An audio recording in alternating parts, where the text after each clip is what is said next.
கொலை பண்ணதா சொன்ன அந்த சைக்கோக்குள்ளர் ஏன் சார் போகும்போது அந்த செல்போன் எடுத்துட்டு போயிருக்கூடாது? இது வரைக்கும் அவன் கொலை செஞ்ச இடத்துல இருந்து உயிரை தவிர வேற எந்த உடமையும் எடுத்துட்டு போகலன்றதுக்கு ஆதாரம் இருக்கு. அந்த செல்போன் டெஃபினட்டா இங்கதான் சார் எங்கேயாவது இருக்கு. அனைவருக்கும் வணக்கம். நான் உங்கள் பத்திரிகையாளர் RS கார்த்திக். இந்த வீடியோவில் நம்ம பார்க்க இருக்கிறது நம்ம வேற லெவல் சினிமா சேனலோட சினிமா விமர்சனம். இப்போ நம்ம பார்க்க இருக்கிறது இந்த வாரம் திரைக்கு வந்திருக்கிற வில் படத்தோட விமர்சனம். வில் அப்படின்னா நீங்கள் ஏதோ வில்லு, அம்பு, ஈட்டி எறிதல் அப்படின்னு நினச்சிடாதீங்க.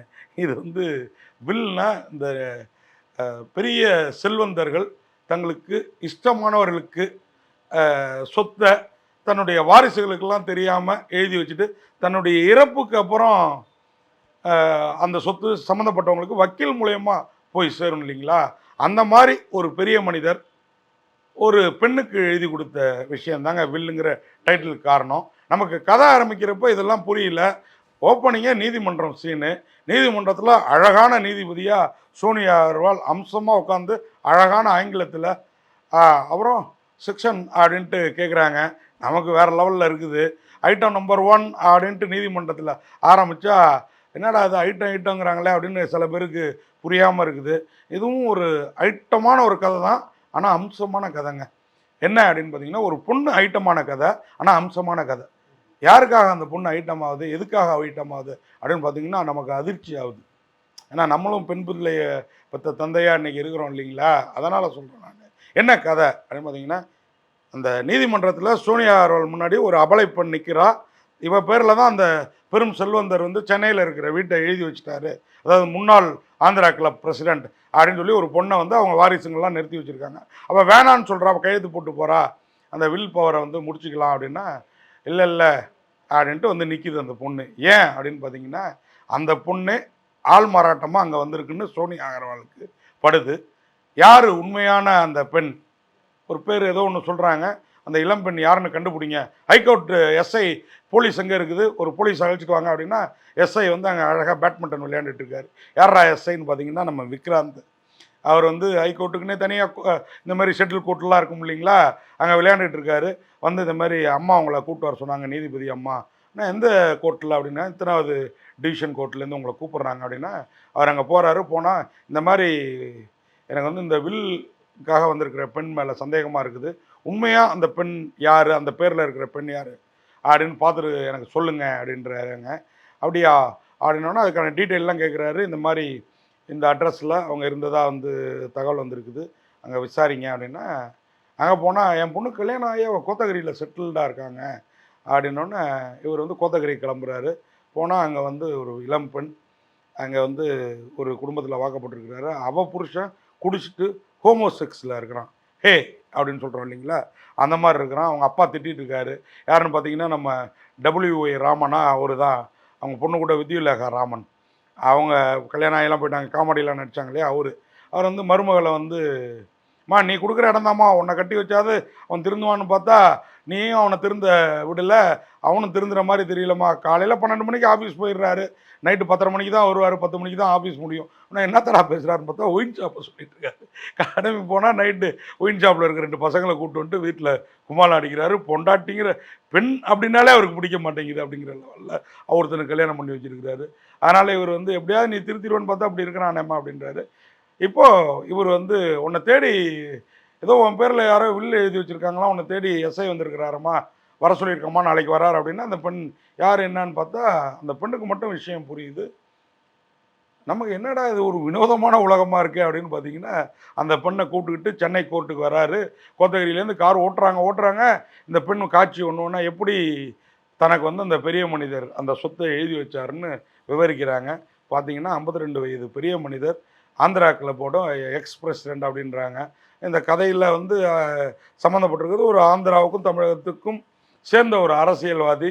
அவரை அதை நேரடியாக சொல்லாமல் இந்த படத்தை எடுத்த வக்கீல் அந்த கதையை சொல்லியிருக்கிறாரு. அந்த பெண்ணுக்கு சென்னையில் இருக்கிற வீட்டை எழுதி வச்சிடுறாரு.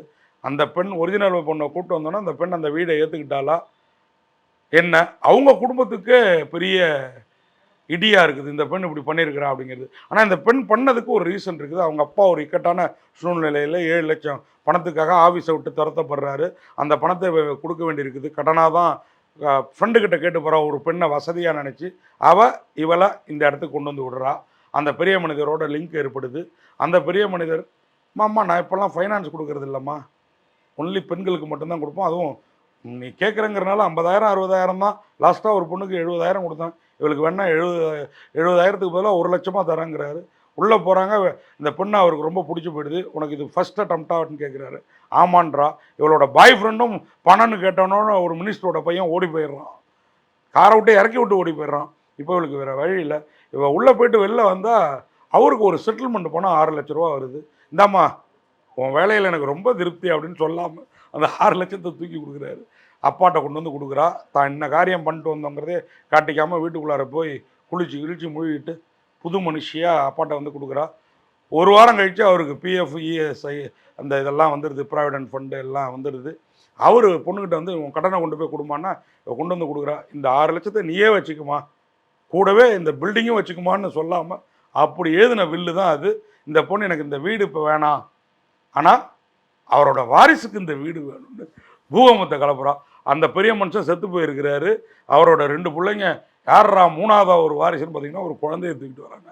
இந்த பொண் தன்னுடைய முறையில்லாமல் தான் வயதில் வளர்ந்த கருவை கலைக்க மனசு இல்லாமல் இப்படி ஒரு காரியத்தை பண்ணியிருக்கா. அதை ஒரு ஆசிரமத்தில் கொடுத்துட்டு இவன் அங்கேயும் வேலை பார்க்குறா. கொஞ்ச நாள் கோத்தகிரியில் வாக்கப்பட்டு போயிடுறா. இந்த மாதிரி ஒரு மேரேஜுக்கு அதெல்லாம் டைரக்டர் வந்துங்க இந்த மாதிரி இடத்துக்கு இந்த பெண்ணை கோத்து விடலாம், இந்த மாதிரி இதுக்கு இது பண்ணலாம். அப்படியே அந்த அந்த மேல் மட்டத்தில் இந்த மாதிரி விஷயங்கள்லாம் நம்ம நிறைய கேள்விப்பட்டிருக்கிறோம். அவங்களுக்கு இதெல்லாம் ஒன்றும் இல்லை, ஜஸ்ட் லைக் தட் ஒரு சொம்பு ஜலங்கிற லெவலில் ஒரு வாழ்க்கை ஒன்று போய். இந்த பெண் என்னமோ மிடில் கிளாஸ் தான், ஒரு கட்டத்துக்கு அப்புறம் மேல் மட்டத்தை நோக்கி போகிறான். இந்த பெரிய மனுஷன் கைப்பட்டதுனால என்னவோ தெரியல, கோத்தகிரியில் வாக்கப்பட்டு. அங்கே பார்த்தீங்கன்னா கோத்தகிரியில் வாழ்வுங்கிறது சாதாரண காஸ்ட் ஆஃப் லிவிங் ஜாஸ்தி. ஊட்டி கோத்தகிரி இங்கெல்லாம். அப்போது அந்த பொண்ணையும் அவர் பெருந்தன்மையாக அனுப்பி வைக்கிறார். இப்போ கிளைமாக்ஸ் இவங்க பேரண்ட்ஸுக்கு அதிர்ச்சியாக இருக்குது. வில் பவரை இவ ஏன் ஏற்றுக்கிறா, எப்படி இவளுக்கு வந்ததுன்னு கேட்குறப்போ நமக்கும் அதிர்ச்சியாக இருக்குது, கூடவே பேரண்ட்ஸ் அதிர்ச்சியாங்க. கிளைமாக்ஸில் சோனியா அகர்வால் நீதிபதி, இந்த பெண்ணுக்கு தான் அந்த வீடு, உங்களுக்கு கிடையாது, நீங்கள் ஆள் மாறாட்டம் பண்ணதுக்காக இந்த பெண்ணுக்கு பதிலாக வேறு பெண்ணை நிறுத்த உங்களை உள்ளே பிடிச்சி வைப்பாங்க. அவங்க தெரிச்சு ஓடுறாங்க. அந்த பெரிய மனிதரோட வாரிசுகள் 2 வாரிசுகளும், ஆம்பளை பையன் 2 பேர், ஒய்ஃப் இருக்காங்க. இந்த வில் பவருங்கிறது அவர் இறந்த பிறகு அவங்களோட வக்கீல் மூலியம்தான் வாரிசுகளுக்கே தெரிய வருது அப்படிங்கிற விஷயம்லாம் ரொம்ப புதுசாக இருக்குது. இது எல்லாமே இந்த படத்தை இயக்கிய சிவராமன் ஹைகோர்ட்டில் லாயர் அப்படிங்கிறதுனால லாயெல்லாம் எடுத்துருக்கிறாரு. நமக்கு இப்படிலாம் உலகத்தில் நடக்குது அப்படிங்கிற ஒரு புது கதையை வந்து சொல்லியிருக்கிறாப்புல. இதுவும் ஒரு பெரிய மனிதனுக்கு நடந்த கதை தான் அப்படின்றது தெரிய வர்றப்போ நம்ம மெய் சிலுத்து போயிடுறோம். விக்ராந்த் ஹைகோர்ட் போலீஸாக அருமையாக நடிச்சிருக்கிறாரு. சோனியா அகர்வால் ஹைகோர்ட் நீதிபதியாக மிரட்டி இருக்கிறாங்க சும்மா கம்பீரமாக. அலக்கியா அதுதான் அந்த பெண்மணி, அருமையாக நடிச்சிருக்கிறாங்க. இது இல்லாமல் நமக்கு தெரிந்த நடிகர்கள் நான் சொன்ன ராமன் மாதிரி இன்னும் நிறையா, இந்த கே.எஸ். ரவிக்குமார் படத்துலலாம் வருவார், அவர் இந்த பொண்ணோட அப்பாவா. அப்புறம் இன்றைக்கி சிறகடிக்க ஆசையில் அம்மாவா, பூக்கார பொண்ணுங்க 2க்கும் அம்மாவா வர்ற அந்த அம்மாவா வர்றாங்க.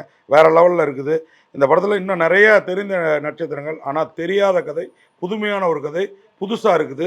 அதற்காகவே இந்த படத்தை கொண்டாடலாம், பார்க்கலாம். சௌரப் அகர்வாலோட மியூசிக் படத்துக்கு பக்கா பலம்.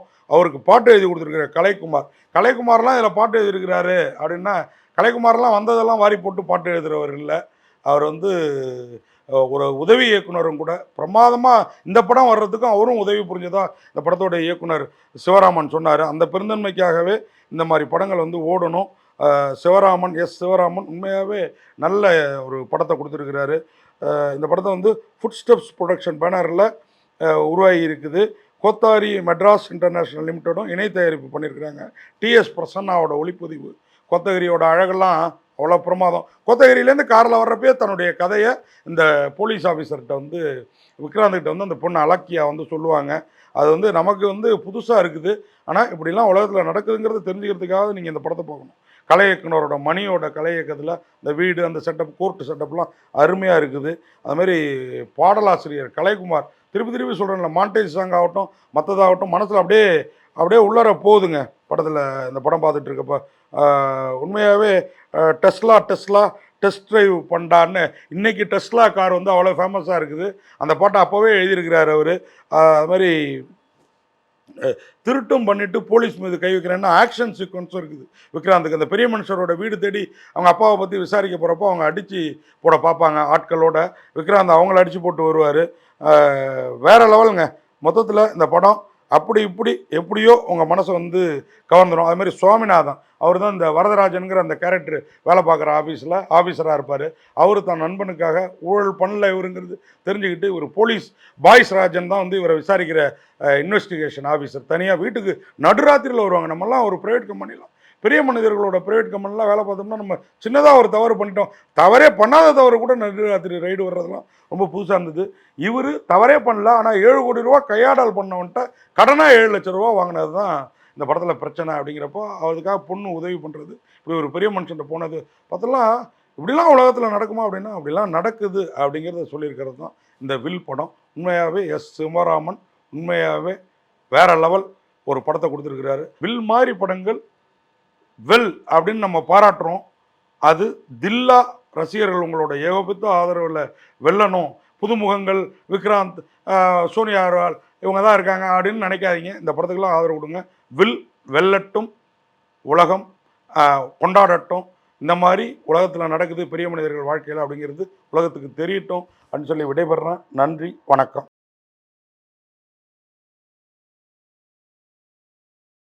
இந்த வீடியோ உங்களுக்கு பிடிச்சிருந்தா லைக் பண்ணுங்கள், கமெண்ட் பண்ணுங்கள், ஷேர் பண்ணுங்கள், சப்ஸ்கிரைப் பண்ணுங்கள்.